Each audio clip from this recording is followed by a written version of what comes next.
So ayun guys, syempre ito nga pala for today's video natin mga kapatid. Ito nga pala Sunday at syempre abangan ng mga ibon. Yan, isa nga lang pala niload natin sa NHPC. Bali yung isang NHPC na lang yung niload natin doon. Yan, bali 1, 2, 3 butas nga siya. Yan, kung makakapag-lock siya ngayon for lap isang himala na rin. Bali ang bitaw nga pala ngayon ng NHPC sa Santa Maria Isabela. Yan, bali 311 kilometers buhat dito hanggang doon. Yan. Hindi ko na rin siya abangan. Nawawalan na ako ng pag-asa sa kanya, pero eto kahit papano abangan natin siya kasi baka mamaya isang himala nga mangyari sa kanya. Bigla siyang bumulis kasi pinarisan ko siya.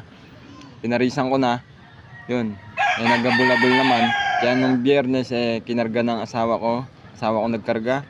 Andiyan na sa YouTube channel nga natin yung video. Yun, anak ko nga pala yung nag-video, panganay ko. Ang gulo-gulo mag-video. Yan, eto nga pala yung mga ibon natin. Binilad natin sila. Yung handito si off color natin, natabi na natin. Yan. Hindi na natin siya ililipad. Training na lang natin siya kung magti-training yung NPC. Para sa sunod kukuha na natin siya ng lahi. Sayang talaga. Kasi lumayo talaga yung ano niya yung loading station. Malolos na talaga pag nagkaubusan na pala ng ibon, kaya hindi ko rin naman alam. Yun. At yung ano nga pala natin, yung meron tayo nag-breed pala tayo ng 3 pares, bali 3 pares yan. Mamaya ewan ko kung mangingitlog na sila. Yan. Yan. Bali eto nga pala yung panahon natin dito, maganda naman.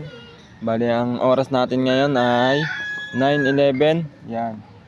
Yan, maganda naman yung oras natin dito, panahon natin. Yan. Pinutol ko nga pala yung puno diyan para open na dito sa loob natin para yan, ibang ibon natin nakabilad dito ngayon, binilad ko. Yan. Sila sa may yan, nakabilad nga pala sila. Yan, binilad natin sa araw. Yan, binilad natin. Yan.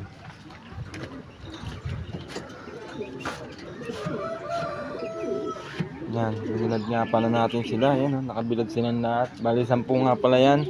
Yung 3 dyan nakasummer. Ito yung mga breeder natin dito. Yan, wala pa silang itlog. Hindi ko alam kung kailan mangingitlog to. Ay, yung isa nag-umupo na, baka mangitlog na yung mamaya. Yan. Bali susuksukan natin ng NDR yan, ng NSPC. Yan, sana dyan tayo makabawi. Kung gumulong man tayo ngayon sa dito sa north, sana sa south pagbigyan naman tayo. Yan, yun lang. Sana wag tayong sumuko kahit anong kapalaran natin, ganun talaga. Tanggapin na lang natin, pumalakpak tayo sa mga mga galing na mga idol natin. Wala masama doon. Kaya yun, tanggapin natin kung ano magiging resulta nito. Yung bali isang ibon na nga lang yung niload natin talaga. Yun, isang himala na lang kung makakapag-lock siya. Yun. Yo guys, hanggang dito lang yung video natin. Mamaya na lang ulit, update ko na lang kayo ulit kung ano magiging resulta doon sa pauwi natin na ibon, kung makakuwi pa ba o hindi na. Yan guys, hanggang dito lang, bye bye.